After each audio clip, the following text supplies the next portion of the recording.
On pensait tout connaître du drame d'Oradour-sur-Glane. 642 habitants d'un petit village du Limousin, exterminés le 10 juin 1944 par un régiment de soldats SS. Une majorité de femmes et d'enfants, un village détruit par le feu, la barbarie et le fanatisme. On pensait que l'on devait juger les coupables et que le deuil serait alors possible. Mais devant la justice, l'opinion va découvrir que ce crime épouvantable en cache un autre. C'est le début d'une profonde déchirure dans la France d'après-guerre.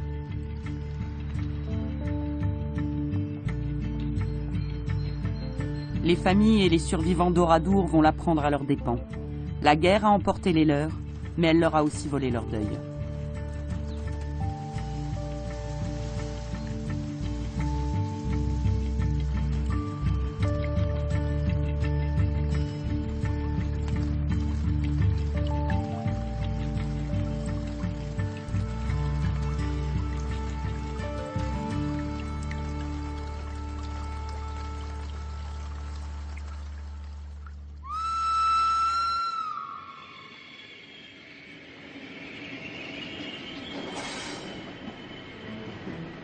Lundi 12 janvier 1953. Nous sommes 9 ans après le massacre d'Oradour-sur-Glane. Les hommes qui débarquent ce jour-là au petit matin en gare de Bordeaux ont le sourire, malgré la fatigue du voyage. Ils sont alsaciens et ont quitté Strasbourg la veille pour répondre à la convocation d'un tribunal militaire. Ils sont surpris de voir que toute la presse est là pour les accueillir de si bon matin et posent volontiers devant les objectifs. Ils ne le savent pas encore, mais les journalistes ne vont plus les lâcher. Leur procès va diviser la France pendant les semaines, les mois et même les années à venir.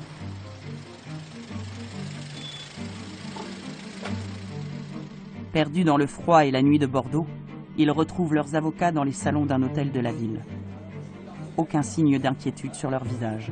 Ils pensent être entendus comme simples témoins. Ils vont vite se rendre compte que le massacre d'Oradour n'est pas un crime comme les autres.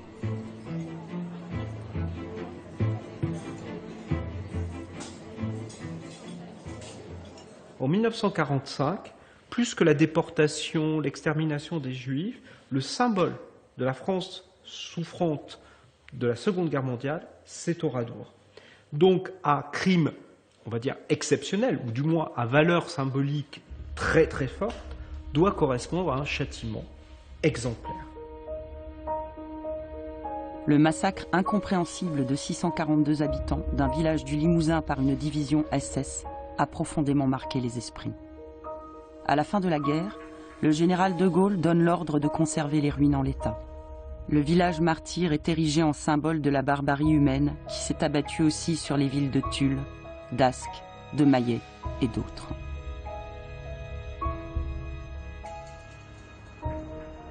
Il y a eu d'autres Oradours en France et il y a eu d'autres Oradours dans le monde. Et celui-là est devenu la mise en scène de la mémoire d'un traumatisme immense d'innocents, ce qui permet d'accuser le nazisme. Malheureusement, dans cette armée, il y avait des nazis et il y avait beaucoup de gens qui ne voulaient pas être nazis et qui étaient dans cette armée. Le plus douloureux des procès de l'après-guerre a commencé cet après-midi à Bordeaux, devant les juges du tribunal militaire que préside le conseiller Lucie Saint-Saëns. Six presses, outre les juges, le commissaire du gouvernement Gardon et son greffier, 25 à 30 avocats, dont une douzaine venus du Haut-Rhin et du Bas-Rhin. En tant que crime de guerre, le crime d'Oradour est de la compétence d'un tribunal militaire. Ce sera celui de Bordeaux. Face à un procès qui s'annonce hors norme, on choisit une ancienne prison militaire dans un quartier facile à boucler en cas de manifestation. À l'intérieur, on improvise une salle d'audience. La salle d'audience n'est pas du tout adaptée à un procès de cette nature et de cette ampleur. C'est très miteux. C'est-à-dire que c'est une petite salle, très haute, qui était simplement garnie par une table, qui était celle pour les magistrats. On a cherché des bancs dans une salle de classe à côté pour les accusés. Les journalistes se mettent un peu partout, au pied de l'estrade. Les photographes montent sur les radiateurs pour prendre des photos avec un peu plus de hauteur. C'était au mois de janvier, on aurait pu penser qu'il fait froid. Moi, je me souviens qu'il faisait pas tellement froid, il fait plutôt moite. Dans la salle, on respirait très mal. C'est inimaginable l'ambiance qui règne dans cette salle.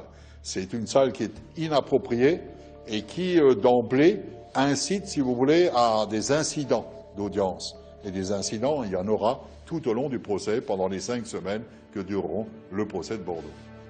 Au premier jour d'audience, la salle est pleine à craquer. Dans le fond, sur les bancs réservés au public, les familles d'Oradour se pressent. Elles n'ont pas pu se porter partie civile puisqu'il s'agit d'un tribunal militaire. Elles n'ont donc pas eu accès au dossier. Autre frustration. Les quelques survivants du drame ne sont pas autorisés à pénétrer dans la salle tant qu'ils n'ont pas témoigné pour ne pas être influencés. La population, localement, je crois pouvoir dire qu'elle attendait ce procès depuis des années. Il y avait des décisions qui étaient toujours remises et on disait « tant que les bourreaux ne seront pas châtiés ». C'était ça une phrase qu'on entendait très régulièrement dans la population.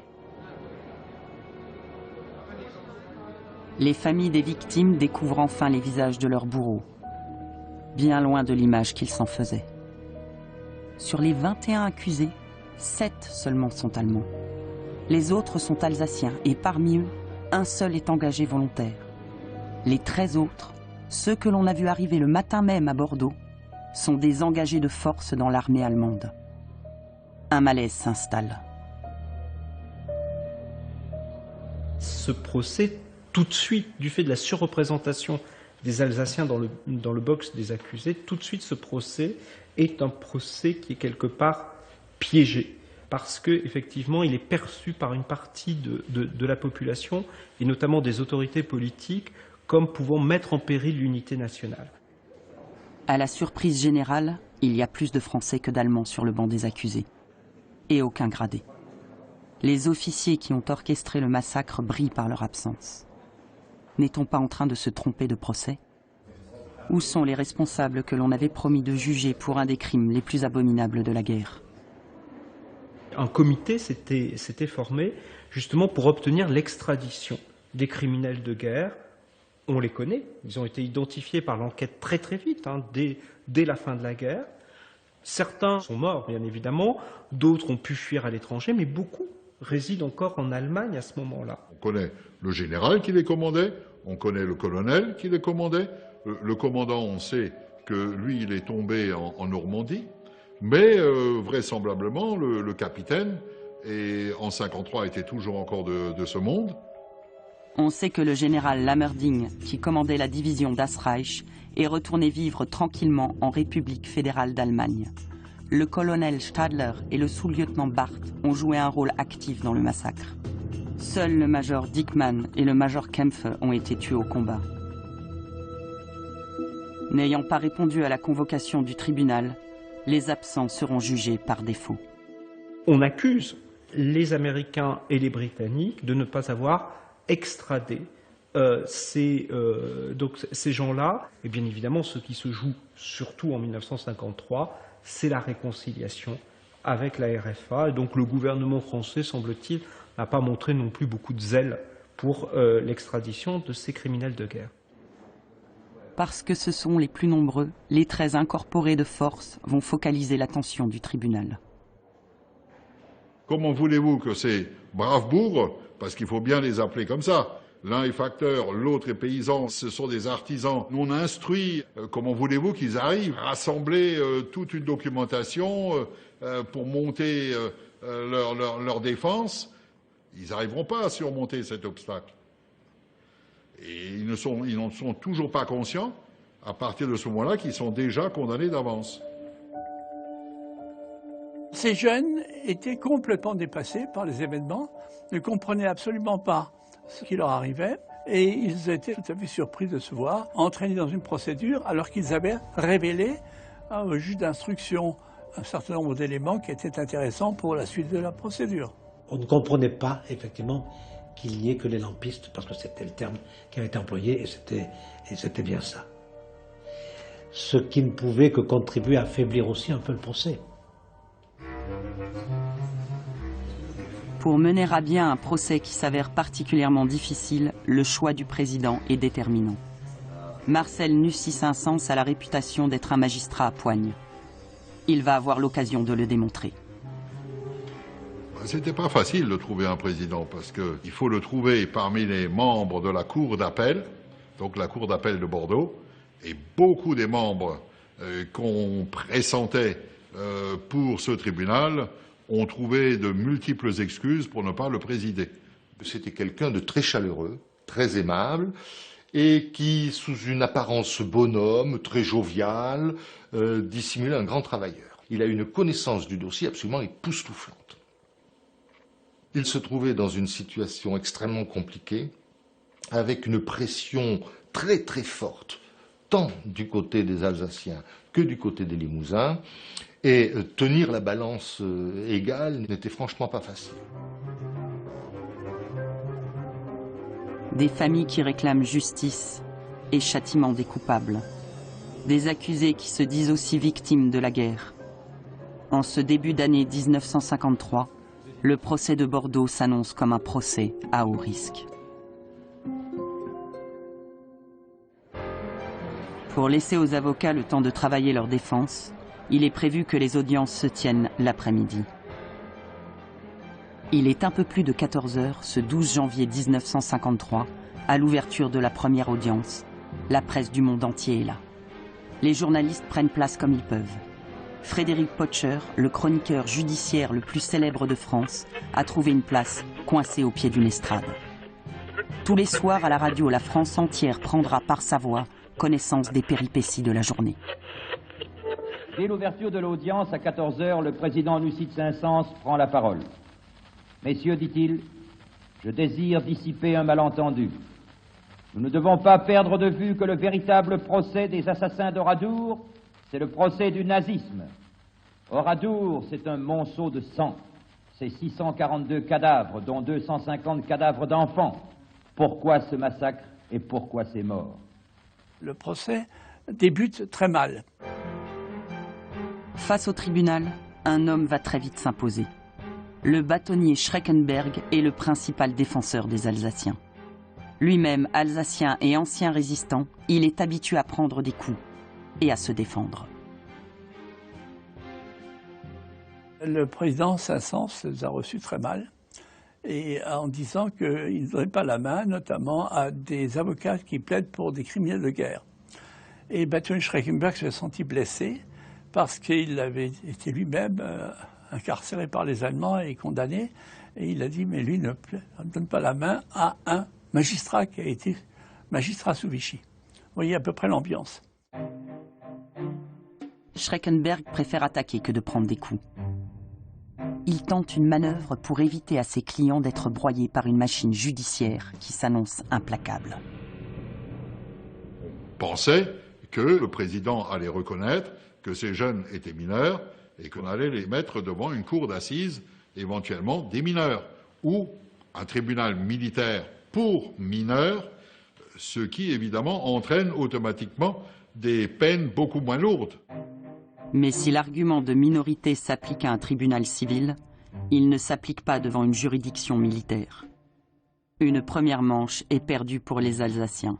Nucix-Insens va refuser en disant puisqu'ils étaient militaires, puisqu'ils pouvaient porter les armes, eh bien ils sont automatiquement en quelque sorte majeurs. Les avocats ont épuisé tous les recours. Les Alsaciens seront jugés comme les Allemands. À eux maintenant de prouver qu'ils n'ont pas de sang sur les mains.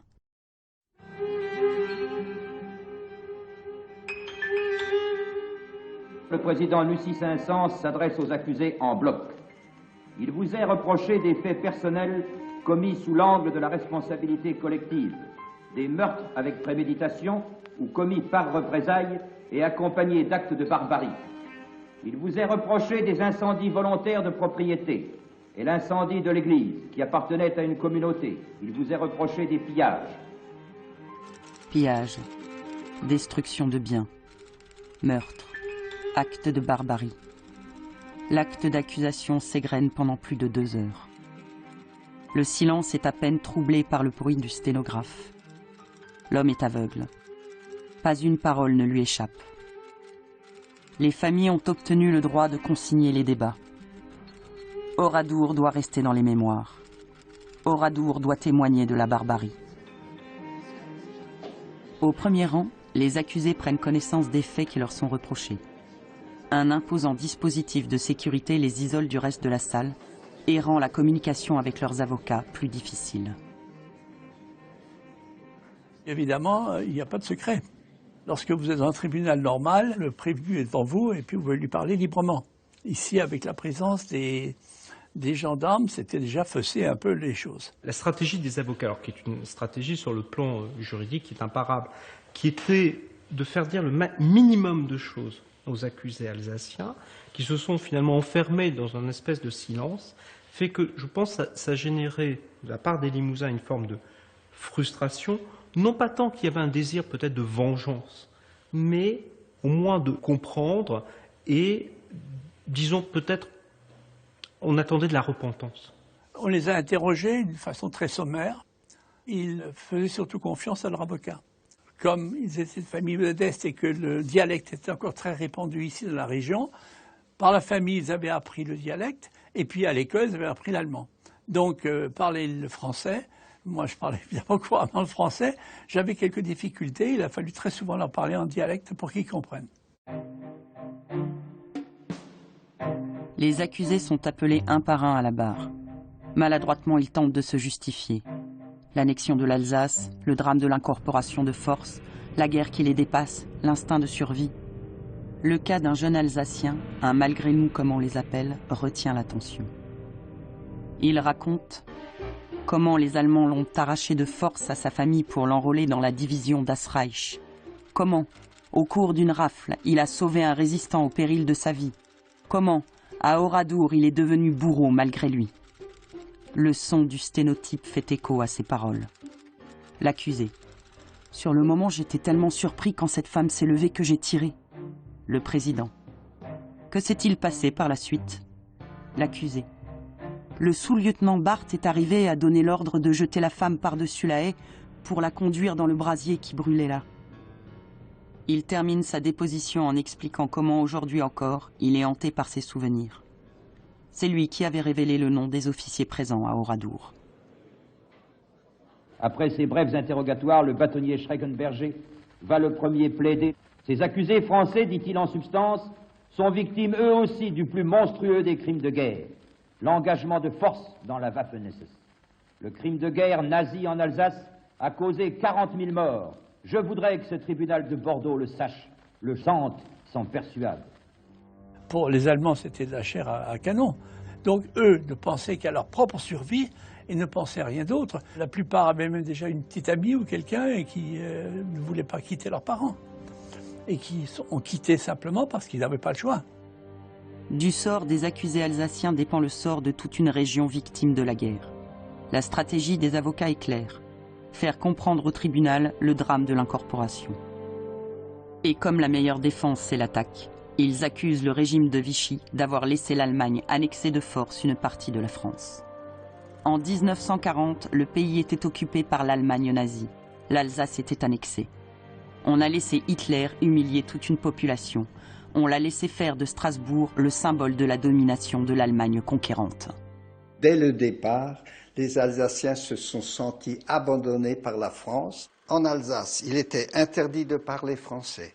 Il était interdit de posséder des livres français, que ce soit La Bruyère, Voltaire, n'importe quoi. Tout ce qui était français était interdit. Quand vous rentriez dans un magasin, n'importe où il y avait des nazis, on ne disait plus bonjour ou au revoir, on disait Heil Hitler. Juridiquement et sur le plan international, cette annexion n'est pas reconnue. Mais par la force, elle est imposée à toute la population. 140 000 hommes en âge de combattre seront arrachés à leur famille et incorporés de force dans l'armée nazie. À la fin de la guerre, même les jeunes gens mineurs seront réquisitionnés. Il n'y a pas une famille d'Alsace qui n'a pas été touchée. Sur les 140 000 Alsaciens et Mosellans enrôlés de force, 40 000 seront tués ou portés disparus.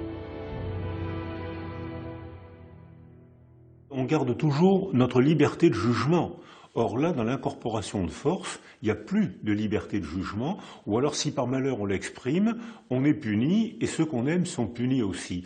Donc là, il y a un système coercitif très difficile à vaincre. Au départ, l'incorporation de force est un crime qui est effectivement total et, on n'a jamais dit équivalent, mais un crime de même portée que le crime d'Oradour. Les avocats de la défense insistent. Ils tentent désormais une manœuvre juridique en essayant de séparer le cas des Alsaciens de celui des Allemands. Ils déposent une demande de disjonction des peines. Les juges se retirent pour délibérer. Cette demande, si elle est acceptée, permettrait sans doute un verdict plus clément, voire l'acquittement pour les Alsaciens.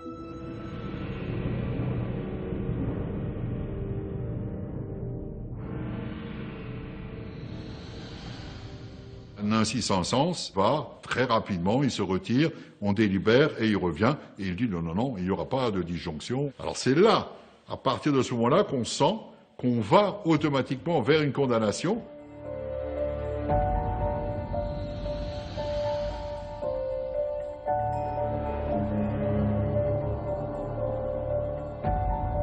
Ça, c'est extrêmement choquant pour les Alsaciens, parce qu'ils ont l'impression que la justice française reconnaît par ce biais la légalité de l'incorporation de force qu'ils ont subie. Et à partir de ce moment-là, vous avez une course de vitesse qui s'engage et qui est unique dans les annales du droit français entre le déroulement du procès, qui veut arriver à un verdict, et les parlementaires, notamment les parlementaires alsaciens, qui veulent la révision de la loi avant la fin du procès. Qui va gagner la course? En Alsace, on ne comprend pas ce tribunal qui s'acharne sur le sort des incorporés de force. Cette décision suscite de vives réactions car toutes les familles se disent concernées. Le procès prend alors une tournure politique. Pierre Pfimelin, député influent et ancien ministre, prend la tête d'une délégation qui va tenter de faire pression sur le gouvernement. Sous la présidence de Vincent Auriol, les gouvernements sont instables. René Meyer vient à peine de prendre la direction du 13e gouvernement de la 4e République, une république considérée comme molle. Brandissant la menace d'une nouvelle crise, les députés alsaciens demandent à l'Assemblée nationale de légiférer en faveur des incorporés de force. Ils souhaitent faire changer la loi pour changer l'issue du procès. Une course contre la montre s'engage. Pendant ce temps, à Bordeaux, le président Nucy Saint-Saëns est bien décidé à mener son procès à son terme. 12e jour d'audience. C'est au tour des enquêteurs d'être entendus. L'instruction a été longue. Pourront-ils apporter des réponses ? Que savent-ils du massacre, de son organisation, de sa préméditation? Devant l'assistance, ils vont reconstituer l'histoire qui a conduit des hommes à commettre l'irréparable.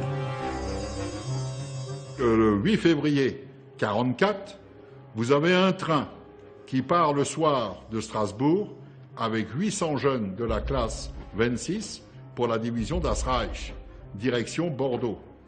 Parce que la division d'Asreich avait perdu pratiquement tous ses effectifs en 1943 sur le front Est, et on va les reconstituer du côté de Toulouse, du côté de Bordeaux, etc. Dès l'annonce du débarquement allié en Normandie, le 6 juin 1944, la division d'Asreich, dont font partie les jeunes recrues, quitte Montauban pour faire mouvement vers la Normandie. La résistance française reçoit l'ordre de freiner la progression allemande. Les sabotages et les accrochages sont nombreux. En représailles, les Allemands font régner la terreur selon des consignes données par la hiérarchie des SS. Le 9 juin, un jour avant Oradour, une vaste opération de représailles est menée à Tulle. 99 otages sont pendus suite à une attaque de maquisards. Le jour même, un officier allemand, le major Kempf, est capturé par la résistance.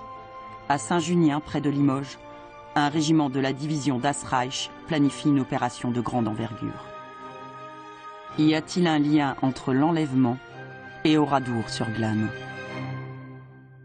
L'action de la Das Reich n'est pas une simple réaction à des événements immédiats, c'est aussi une volonté donc de nettoyer une région de l'action du maquis en montrant aux populations que toute forme de soutien au maquis, toute même neutralité bienveillante à l'égard du maquis, entraîne des représailles de la part des Allemands. À Oradour, en cette fin de matinée de printemps, on ne s'inquiète pas outre mesure de voir débarquer des soldats allemands. La pendaison de 99 innocents à Tulle, le 9 juin, n'est pas encore connue. Dans le village, on pense à un simple contrôle de routine d'une troupe sur le chemin de la Normandie où le débarquement a eu lieu 4 jours plus tôt. C'est un gros bourg rural, c'est à peu près 1500 habitants. Et un petit peu typique de ce que pouvait être la France de l'époque, et notamment la France de l'ex-zone libre. Beaucoup de femmes, proportionnellement, beaucoup d'enfants, des hommes adultes relativement rares, et puis il y a l'apport de toute une population. Ce furent d'abord des Alsaciens et des Lorrains évacués en 1939 et surtout durant l'exode de 1940 qui sont venus là. Il y a des Espagnols, il y a des Italiens, il y a même quelques Allemands en hongrois. Voilà, c'est ce brassage de population que la guerre a favorisé, permis. Entre 150 et 200 hommes s'approchent d'Oradour. Parmi eux, une quarantaine d'Alsaciens. Que savent-ils de l'opération qu'ils s'apprêtent à mener? Ils ne partaient pas de Saint-Junien pour massacrer. Les officiers le savaient, les sous-officiers le savaient, mais les hommes de troupe qu'ils étaient ne savaient rien du tout. Ils pensaient faire un ratissage pour le maquis. Méticuleusement, les enquêteurs exposent les faits qu'ils ont reconstitués. Vers 15 heures, les soldats rassemblent toute la population au centre du village. Les femmes et les enfants sont conduits vers l'église. Par petits groupes, les hommes sont emmenés dans 5 granges ou garages disséminés dans le village. Tout se fait dans le calme. Rien ne laisse présager de la suite.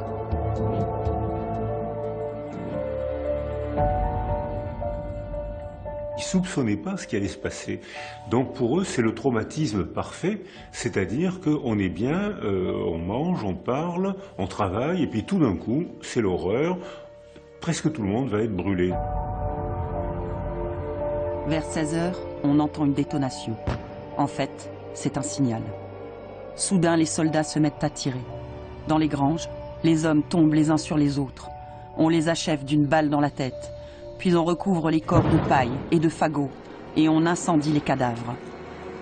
Au même moment, dans l'église, on déclenche des explosifs. Une épaisse fumée âcre se répand. C'est la panique. Les femmes et les enfants meurent étouffés, brûlés vifs ou mitraillés. Des hurlements montent du bâtiment martyr. Puis le village est pillé et incendié. 642 habitants ont péri dans des conditions atroces. Seuls 5 hommes et une femme ont miraculeusement réussi à s'échapper.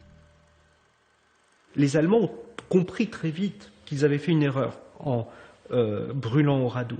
Donc on minimise en quelque sorte la volonté donc, de détruire de manière, j'ai envie de dire, gratuite ou quasi gratuite un village et de donner un autre sens à l'événement.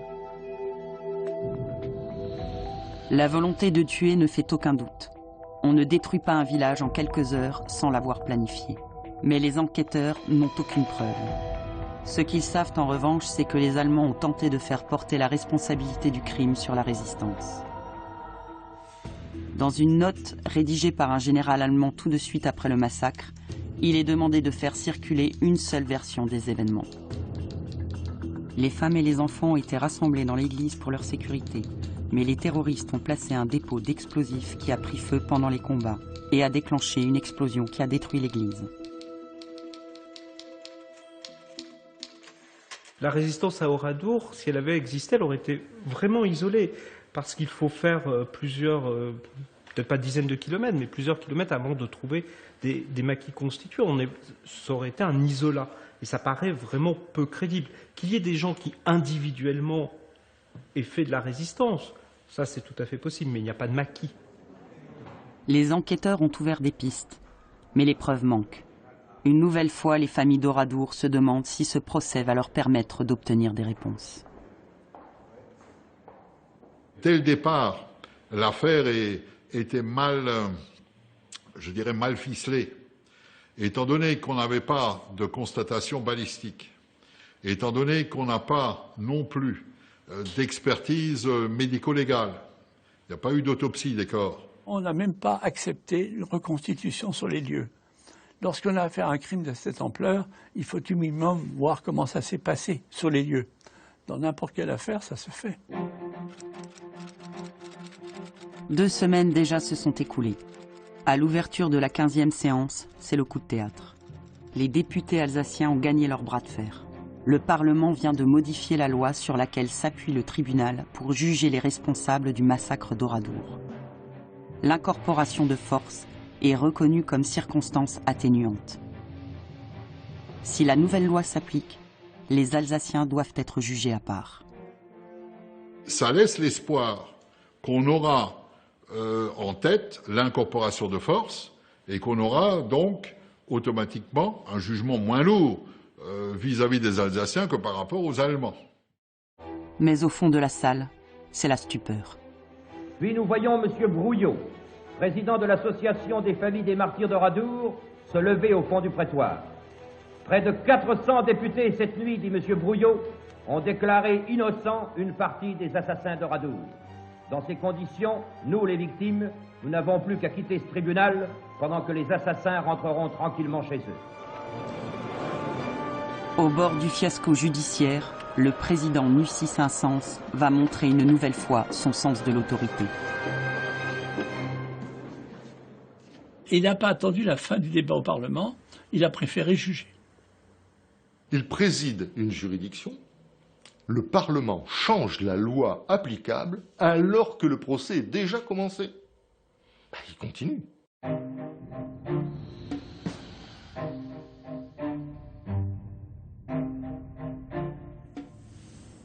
Alors qu'il y a la presse qui fait un tapage considérable, alors qu'il a des manifestations de Limousin, qu'il a des manifestations d'Alsaciens, il est obligé de tenir la balance égale, et résultat, il va déplaire aux Limousins et aux Alsaciens. Pourquoi? Tout simplement parce que ni les Alsaciens ni les Limousins ne disent « il est avec nous ». Et comme ils disent « il n'est pas avec nous », ils en déduisent « il est avec les autres ».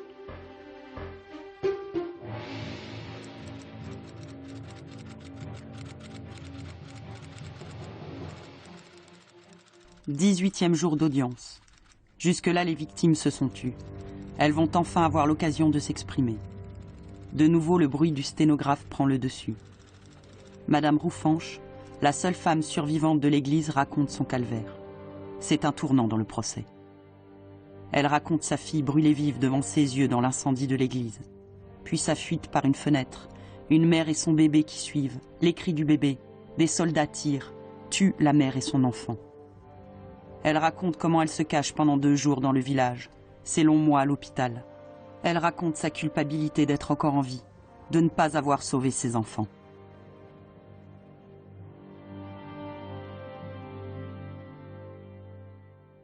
Sa déposition a beaucoup ému l'ensemble de la population. Tellement son témoignage était poignant, vrai, ressenti. Et là, elle a exprimé toute la douleur que peut exprimer une mère. Le public était tout à fait affecté de voir et d'entendre évidemment ce que certains ne savaient pas dans le détail et qu'ils apprenaient ici à l'audience d'une façon plus précise. Et moi, je dois dire que je ne me rendais pas compte au départ de l'ampleur du crime. Donc, que l'on le veuille ou non, même sur du côté de la défense, on prend fait et cause, en quelque sorte, pour les victimes. Jusque-là, Robert Hébrasse, un autre survivant, était tenu à l'écart du procès. Au moment de témoigner, il découvre pour la première fois le visage de ses bourreaux.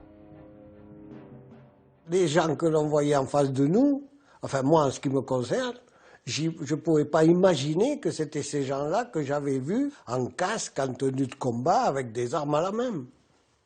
C'est tout à fait différent. Les hommes qui étaient en face de moi étaient des pauvres garçons comme moi.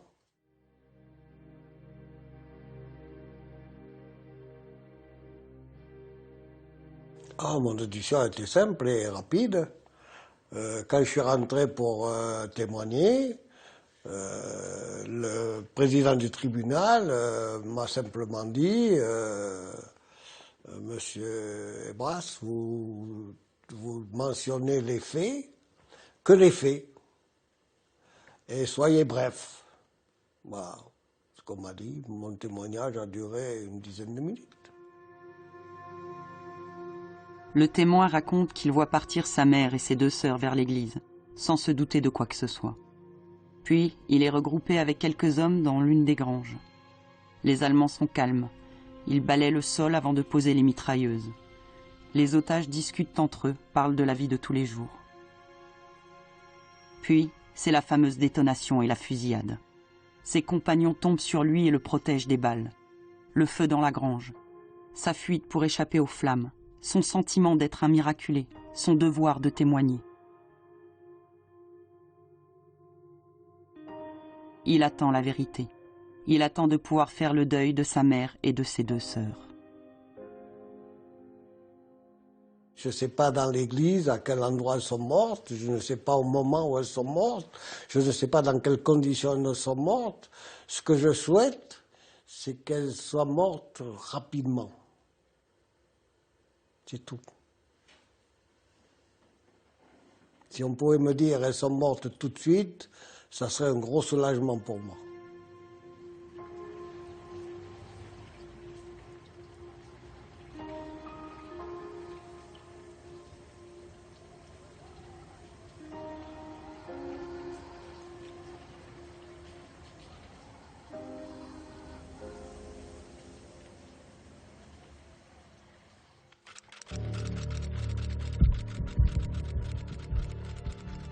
Déjà 4 semaines depuis le début du procès.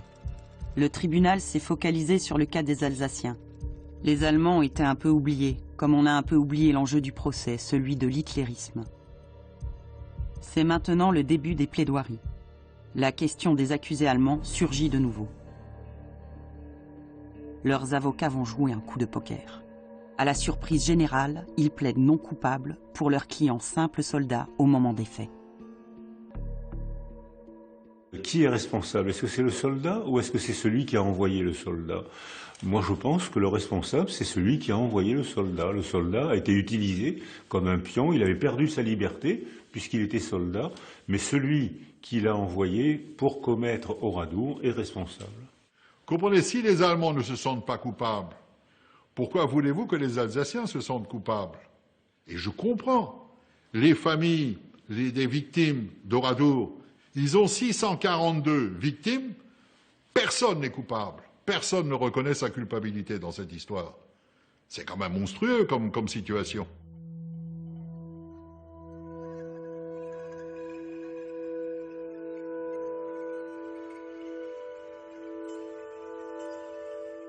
Les gens qui ont participé au drame d'Oradour, personne n'a levé le petit doigt, je dis seulement pour soulager sa conscience.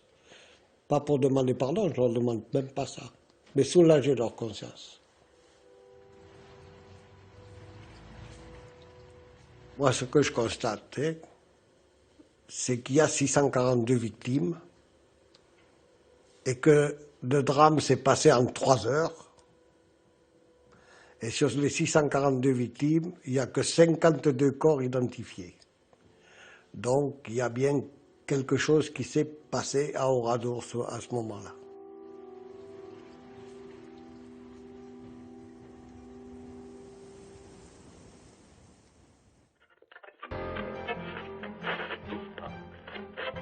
L'issue du procès approche. Les 2 camps retiennent leur souffle. Voilà un peu plus de 24 heures maintenant que le président Nucís Saint-Saëns, suivi des 6 juges militaires qui l'assistent, s'est enfermé avec eux dans la chambre de conseil pour y délibérer. Dans ce conseil de guerre, comme on l'appelle, humide et froid, 7 hommes sont coupés moralement de la conscience du monde.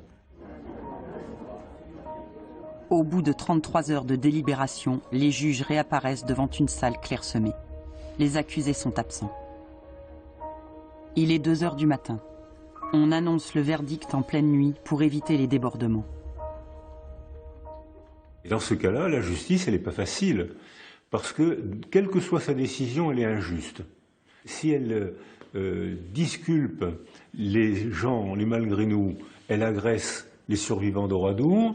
Si elle punit les gens, les malgré nous, qui sont innocents pour la plupart, elle agresse des gens innocents. Le verdict tombe. Le président égrène les condamnations. Il commence par les officiers allemands jugés en leur absence. Tous condamnés à mort. La peine de mort aussi pour l'un des Allemands présents au procès. De 10 à 12 ans de travaux forcés pour les autres. Un seul est acquitté car sa présence à Oradour n'a pas été prouvée. Mais pour les incorporés de force, c'est la douche froide. Ils sont condamnés à des peines de 5 à 8 ans de prison ou de travaux forcés. La peine la plus lourde est pour celui dont l'histoire avait retenu l'attention du tribunal. Ces condamnations sonnent comme un désaveu pour toute une région pour qui l'incorporation de force n'est pas reconnue comme un crime de guerre. Alors pour moi, c'était la déception totale. On avait quand même établi autour de l'audience que la plupart n'avaient pas participé au crime véritablement, puisqu'ils étaient tout autour et ils faisaient la garde. Et il avait aussi été établi, quand même d'une façon assez nette, que certains avaient même empêché des gens de rentrer dans ce village en disant « il se passe quelque chose, attendez, c'est pas le moment d'y rentrer ». Or, on n'a tenu compte de rien, on les a simplement traités comme si effectivement c'était de vulgaires assassins. C'est un échec pour Maître Schreckenberg et ses collègues alsaciens. C'est toute l'Alsace qui se sent atteinte à travers ce jugement. C'est toutes les familles qui se sentent finalement condamnées. Mais ce verdict ne satisfait pas non plus le camp des victimes. C'était le procès de l'impossible. Ces peines ne correspondaient pas à l'horreur que ces familles avaient vécue. Pour nous, ils avaient tué les nôtres, c'était des assassins, c'est tout. Pour Oradour, c'était anormal qu'ils soient si peu condamnés. Je pense que tout le monde était piégé parce que les gens d'Oradour avaient besoin d'une justice. Ils l'ont pas eu. Parce que de l'autre côté, il y avait une autre injustice, c'est-à-dire qu'il aurait fallu condamner des gens qui étaient déjà condamnés.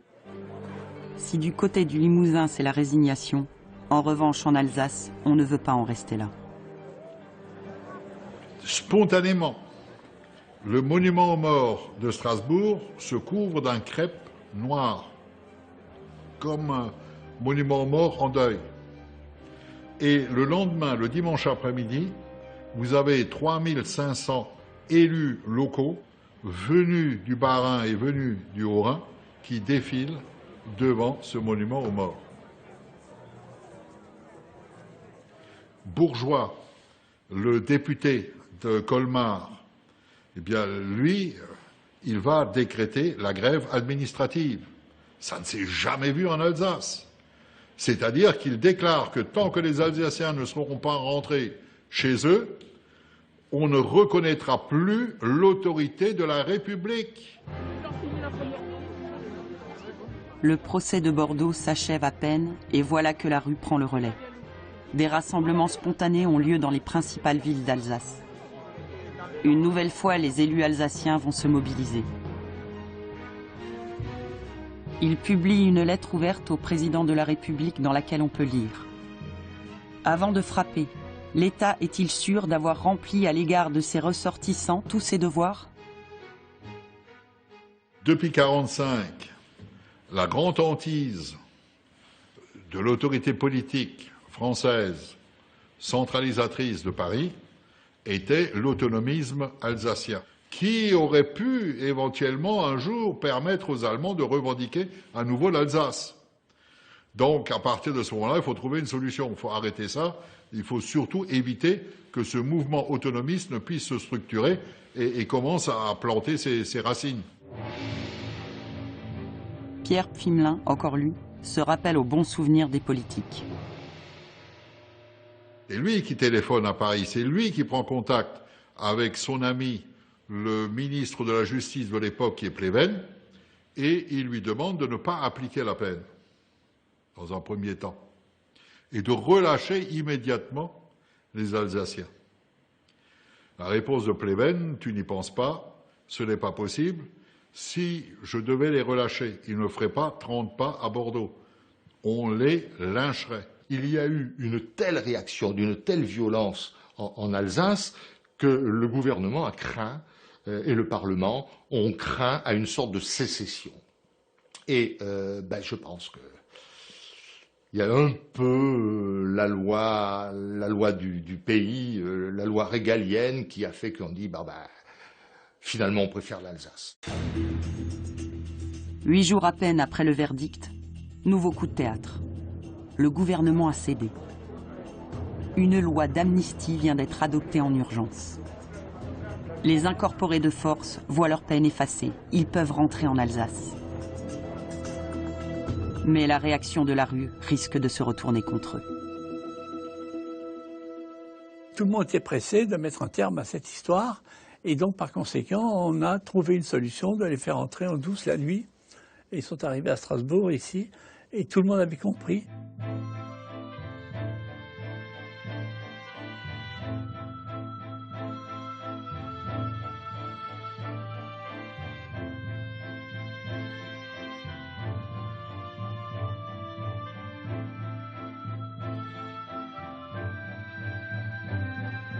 Les médias ne vont plus les lâcher, même après le procès.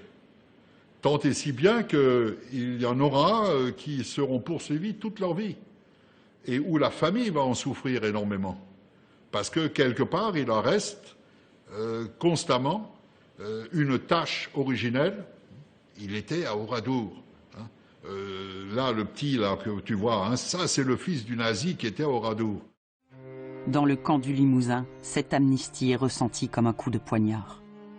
On sait maintenant que sans décision de justice reconnaissant les crimes, le deuil va être difficile. Si en Limousin, cette amnistie est si mal passée, c'est qu'on a le sentiment qu'on a trafiqué l'histoire, qu'on n'a pas regardé les choses en face. On a fait le choix de l'Alsace plutôt que le choix du Limousin. Je pense qu'une loi de grâce aurait sans doute été mieux comprise. Et puis surtout, l'avantage d'une loi de grâce, c'est qu'elle ne modifie pas le cours de l'histoire. On ne dit pas « ça ne s'est pas passé », « ça n'a pas existé ». On dit « oui, ça a existé, mais il y a des raisons qui font que on estime ne pas devoir sanctionner ». C'est pas pareil. L'amnistie n'a rien traité. L'amnistie a mis un coussin sur un fait. On a mis le couvercle sur la marmite qui bouillait. Et donc, la marmite, elle a continué à bouillir. Et on a fait en quelque sorte deux malheureux. Les Alsaciens, qui l'étaient déjà, les Limousins, qui l'étaient déjà. Se sentant trahis et abandonnés, les habitants d'Oradour décident de s'affranchir des symboles de l'État. La municipalité d'Oradour, qui est communiste à ce moment-là, décide symboliquement de rompre avec l'État. Elle va rendre les deux décorations qu'elle avait reçues, la Croix de guerre et la Légion d'honneur. Elle va refuser aussi que soient transférées dans la crypte qu'avait aménagée l'État, spécialement pour cela, les cendres des martyrs d'Oradour. Elle va afficher à l'entrée du village la liste des députés ayant voté l'amnistie, ainsi que la liste des condamnés du procès de Bordeaux. Et donc, allant à contre-pied du principe de l'amnistie, qui est aussi une amnésie, elle refuse que ce déni de justice tombe dans l'oubli. Les ruines du village martyr n'ont pas retrouvé l'apaisement espéré. Le procès de Bordeaux a provoqué une véritable déchirure.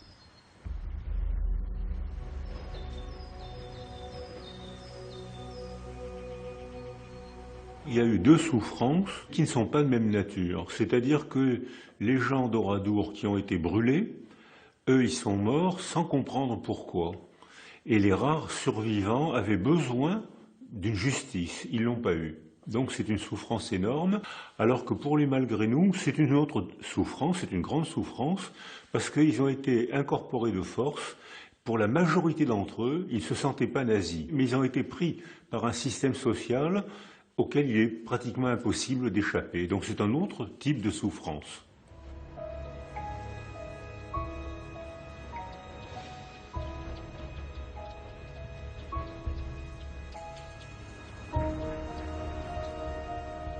Ça remue constamment parce que vous ne voulez pas l'oublier et quand vous en parlez, vous êtes évidemment touché par un sentiment qui est un sentiment de tristesse d'avoir effectivement eu des fous qui sont arrivés à faire coïncider deux crimes pour arriver à une catastrophe extraordinaire et tâcher de mettre en opposition deux provinces qui seraient plutôt destinées à être amies plutôt que de se regarder en chien de faïence.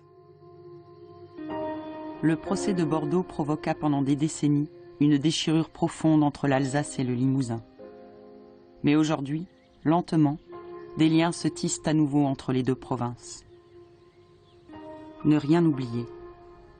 Ne rien oublier et essayer de comprendre pour que les souffrances engendrées par le double drame d'Oradour sur Glane servent enfin à réconcilier les peuples et leur histoire.